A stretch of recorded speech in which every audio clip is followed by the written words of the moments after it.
Turkish President Recep Tayyip Erdoğan has called on Russia to agree to a 30-day ceasefire.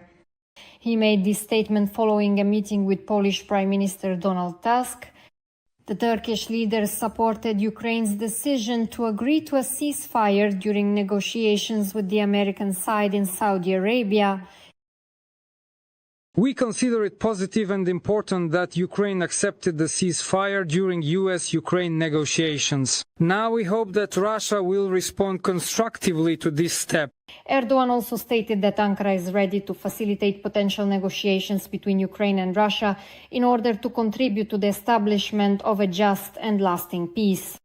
In addition, during a conversation with the President of the United States of America, Donald Trump, which took place on March 16, the President of Turkey emphasized that Russia's war against Ukraine must end with a just and lasting peace. This was reported by Erdogan's press service on the X network. The statement notes that Turkey supports President Trump's decisive and direct initiatives to end the war. It has also become known that Recep Tayyip Erdoğan is planning a meeting with Donald Trump at the White House and is already working on organizing it. This was reported by Bloomberg, citing sources. According to the publication, the meeting is expected to take place in April. According to Anatoly Pinchuk, chairman of the board of the Institute for Eastern European Security, Ankara is directly interested in resolving the war. This is due to the fact that the conflict is geographically close to Turkey's borders. The expert stated this during a broadcast on the Freedom Channel. However, it will be difficult to influence Putin's position and reach a peace agreement because of the ultimatum-like conditions set by the aggressor country. The position of the Kremlin is quite aggressive, and it has become even more apparent now after the proposal for a 30-day ceasefire was put forward. Anatoly Pinchuk notes that some compromises from Russia could theoretically be possible. For example, the aggressor country might agree to the presence of Turkish peacekeeping forces in Ukraine. However, according to the experts, such concessions are unlikely at this time. It is the second largest army in NATO after the United States and one of the few alliance armed forces with real combat experience. Its military bases are scattered all over the world, and recently, Ukraine may also become one of those countries to host its troops. We are, of course, talking about Turkey. The Turkish army is the second largest, more than in France, more than in the United Kingdom, more than, of course, in Canada, Italy, Germany, and other countries. There have long been talks about sending Turkish troops to Ukraine as peacekeepers. However, we have never been as close to this as we are today. The presidents of both countries state that they are ready for such a scenario. And it seems that things are moving toward officially signing such an agreement soon. Simply put, creating genuine European security without Turkey is truly unthinkable. But what in reality can Turkey offer Ukraine? How capable is its army? What is the size of the Turkish armed forces? And how does Ankara plan to settle this issue with Moscow? How realistic are the prospects of a Turkish peacekeeping contingent in Ukraine? We'll tell you right now in Arsenal. Turkey has taken a pro-Ukrainian stance since the very first day of Russia's invasion of Ukraine. Erdogan has never once questioned Ukraine's sovereignty or territorial integrity. It was specifically Turkish drones that destroyed Russian armored columns as they approached Kyiv. It was official Ankara that provided the first platform for negotiations, helped broker the grain deal, and assisted in unblocking the ports of Odessa. For several years now, Turkey has been helping to free Ukrainians from Russian captivity. But now it seems Ankara has decided to strengthen this alliance even further by offering assistance with its own troops. Turkey, which has declared that it is ready to take part in building a new security architecture in Europe, seeing what challenges and threats Europe is facing, seeing how transatlantic unity is being disrupted, how NATO is weakening, and this is supported by other European countries, primarily such as the United Kingdom, the Scandinavian countries, the Baltic states, and Poland. And in this architecture, naturally, Ukraine can also participate, right? And the formation of this Baltic Black Sea security arc can also play a huge significant role in the future and important security system. The point is that Erdogan is in principle ready to provide his troops to be stationed in Ukraine, where they will oversee the approaching ceasefire regime. Turkey is one of the countries that is not afraid to send its troops abroad.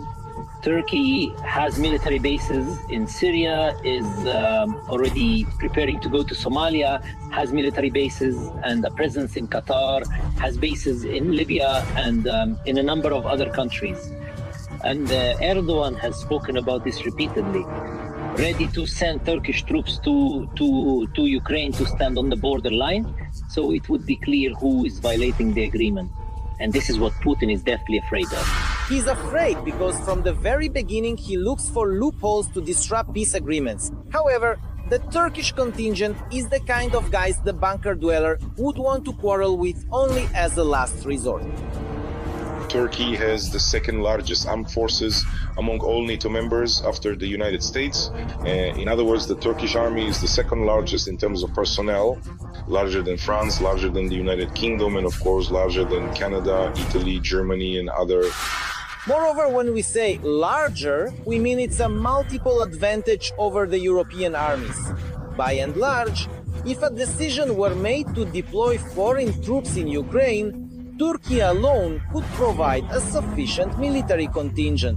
At present, the number of Turkey's ground forces alone is currently about 400,000 personnel, with an approximately equal number of reservists, that is 400,000 in the ground forces and 400,000 in reserve. Plus, of course, there are other branches of the military, the Navy, the Air Force, Special Forces, engineering troops, and so on. This is a tremendous force. Naturally, if we're talking about the need to send 30 to 50,000 service members to create a successful peacekeeping mission in Ukraine, Turkey could send such a contingent even on its own. At the same time, and this is important, Ankara itself is quite willing to take part in creating a new security framework in Europe, as its president Recep Tayyip Erdogan has repeatedly stated. Without Turkey, it is becoming increasingly difficult for Europe to remain a global player. Simply put, establishing European security without Turkey is unthinkable. Another major advantage of Turkish military presence in Ukraine, according to experts, is Ankara's foreign policy course. Analysts predict that Erdogan definitely will not consult with Putin or ask for his permission to send troops. If the proposal is beneficial to Turkey, it will almost certainly accept it. Mr. Tusk went to discuss precisely the role of Turkey in ensuring and guaranteeing the security of the southern part of Ukraine. In other words, we're talking about the Black Sea region. Here, the interests of Turkey and Russia don't exactly conflict, but they do contradict each other. That's why it's a big question to what extent Russia would even agree to such a format if we're talking about Turkish troops, especially since in terms of training, Turkish forces may actually be a more formidable force than the armies of many European countries. Turkey's advantage also lies in the fact that it is perhaps the only country in the entire NATO bloc that is not critically dependent on the alliance's center in Washington. And it has long since taken care of its own defense capabilities independently. The Turkish army is among the most prepared, most well-trained, and best armed forces in the alliance. Turkey has an excellent domestic defense industry. They are already producing, as we know, the excellent Bayraktar drones. They manufacture their own tanks and are close to creating their own aircraft. In short, this is a country with a fully closed production cycle for all types of weapons and the ammunition for them. And then there's the Navy. They have excellent shipyards. There are hundreds of shipyards, both private and state-owned, located in Turkey, which provide repair and shipbuilding services to hundreds of companies worldwide and produce excellent naval vessels, including, as is well known, for Ukraine. Now, let's talk about why Turkey itself needs this. If we set aside the fact that the country will significantly increase its geopolitical importance, which is clearly what Erdogan is striving for, the economic benefits for Ankara from stationing troops in Ukraine are also quite obviously obvious. Demarcation of maritime borders between Ukraine and Turkey is impossible as long as Crimea is occupied. This means that Turkey cannot extract its own gas in the Black Sea because part of that territory belongs to Ukraine. As long as the situation remains unstable, this is a huge loss for Turkey.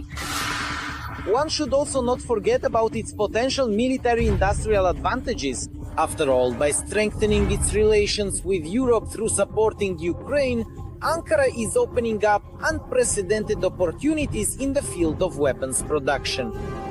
Turkey is quite a large exporter of weapons. Of course, not on par with the US and China, but it does have significant defense industrial potential. Thus, Turkey and Europe can achieve much more together by combining European technologies with Turkey's manufacturing capabilities. Moscow also understands where all this is heading, but they simply can't do anything about it. The only thing left for the bunker dweller is once again to send out his foreign ministry pawn, who will mumble something yet again about the Kiev regime, which supposedly shouldn't be supported.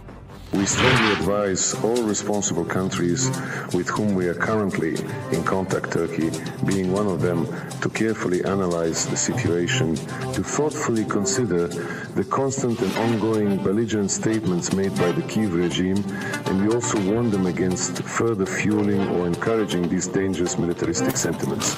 But when it comes to Turkey's position, such speeches simply won't make any impression on them. Despite official contacts with Moscow, Ankara will first and foremost do what is in its own best interest, and they have long since recognized the advantages for themselves of deploying a peacekeeping contingent to Ukraine. Did you like this video?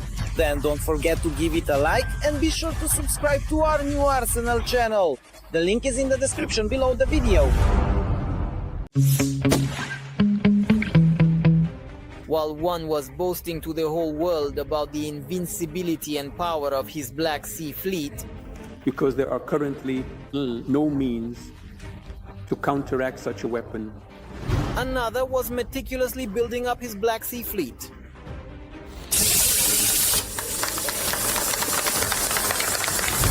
Turkey is indeed already building a greater number of military ships than all of Europe combined. For about 20 years, the Navy of the Middle Eastern country has been carrying out an extensive program of modernization and development of the national naval industry, which allows us to speak of real dominance in the Black Sea.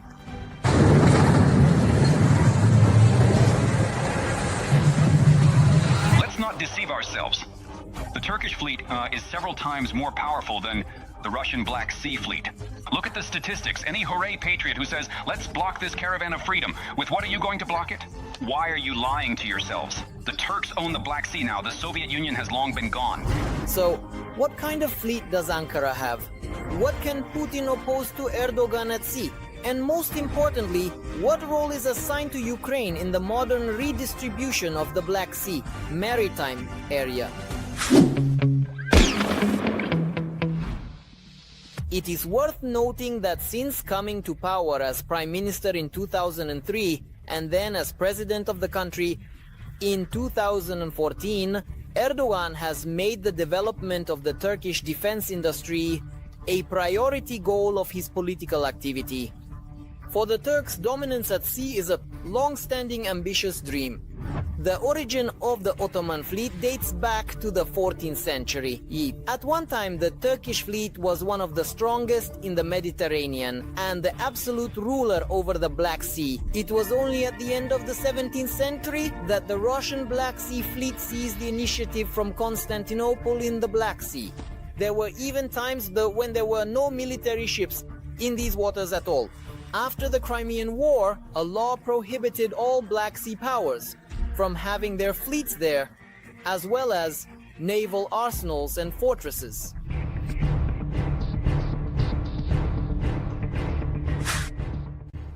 Nevertheless, since the end of the 19th century, the arms race at sea between the Ottoman and Russian empires began again, continuing now between modern Russia and Turkey.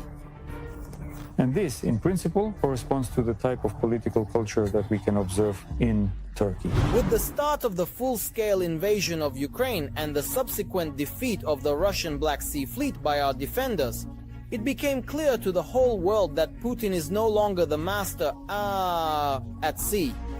If you calculate the displacement of the sunken and damaged warships, it turns out that the fleet has decreased by a third. This is a very significant figure. But among the damaged ships, there were those that have already been repaired, and others that will likely take many years to fix, or perhaps will never be repaired. But if you consider it appropriate to account only for the lost ships, their total displacement is 20% of the displacement of the warships in the Black Sea Fleet. Meanwhile, Turkey was only expanding its naval forces. For example, January 2025 turned out to be quite dynamic for the Turkish fleet.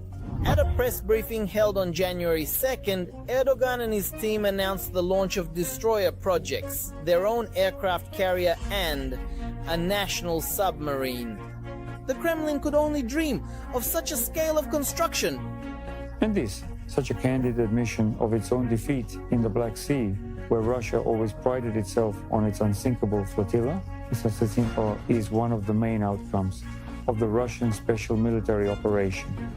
Even Russian propaganda with tears in their eyes admits the much vaunted Putin's Black Sea Fleet is no match for modern Turkish ships. Just look at how the Moscow experts squirmed when the topic of the Turkish Navy came up. The Turkish fleet consists of about 12 frigates, mostly of foreign production.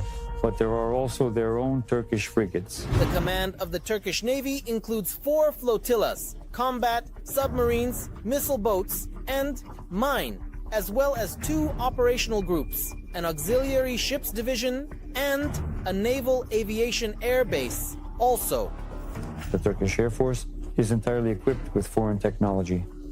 These are primarily F-16 aircraft of various modifications. Well, there are many of them, about 400.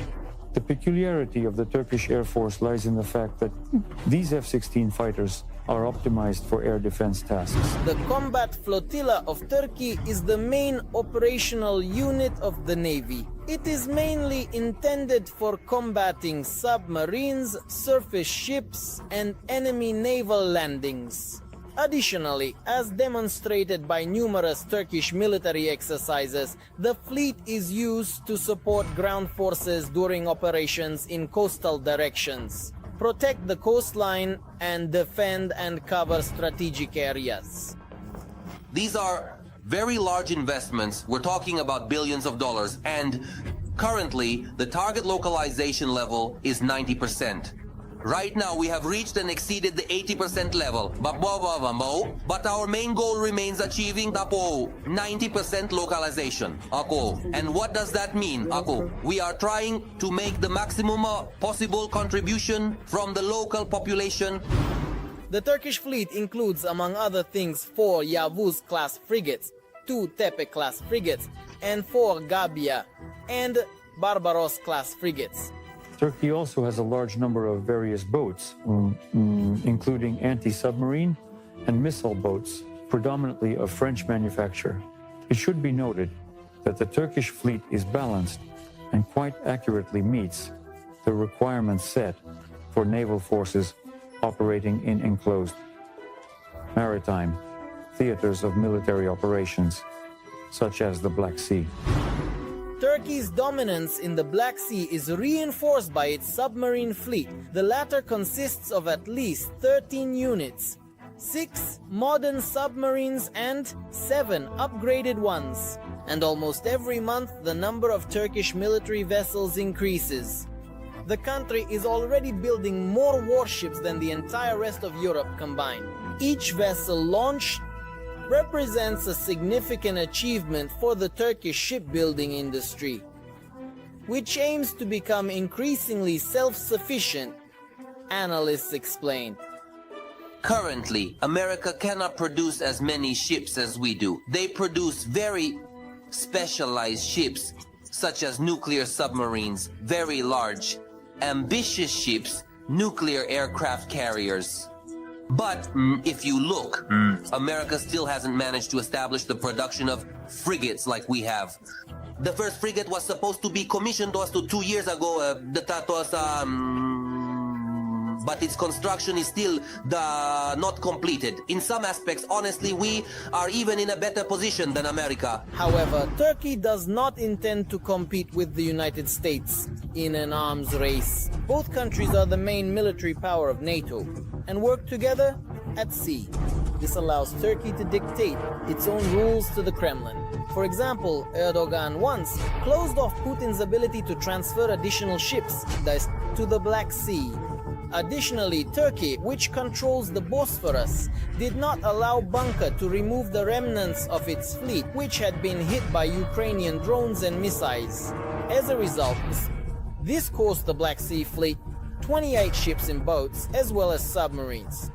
In the Black Sea, Turkey has the right to block the passage of military vessels from countries that are either involved in a military conflict or are not Black Sea basin states.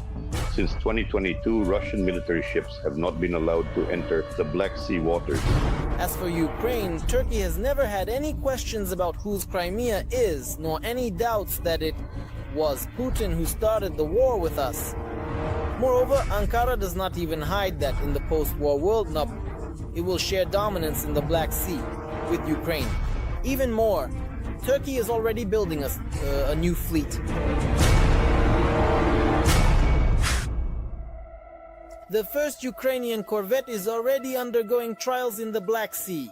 Off the coast of Turkey, engineers and military personnel are testing the future flagship of our fleet, Hetman Ivan Mazepa. The corvette is designed for anti-submarine warfare, to do searching for and destroying enemy submarines. This is its main task. This is in line with what is required of it, for example, by NATO standards. In return, Ukrainian engineers are sharing their developments with Turkish colleagues in the field of unmanned sea drones, the most advanced weaponry today. Our main goal is the steps towards becoming a naval fleet. We have already been working in this direction, but now, thanks to updated projects, we have a Turkish fleet that can operate in the ocean and beyond. We will start considering it as a fleet that can intervene in problem solving. Secondly, unmanned naval vehicles are a separate strategy for protecting the near sea using unmanned sea vehicles, especially since our unmanned sea vehicles belong to the small class. Turkey, together with Ukraine, wants to build such a fleet in the Black Sea, free from the presence of Russian ships. Did you like this video? Then don't forget to give it a like and subscribe to our new Arsenal channel. The link is in the description below the video.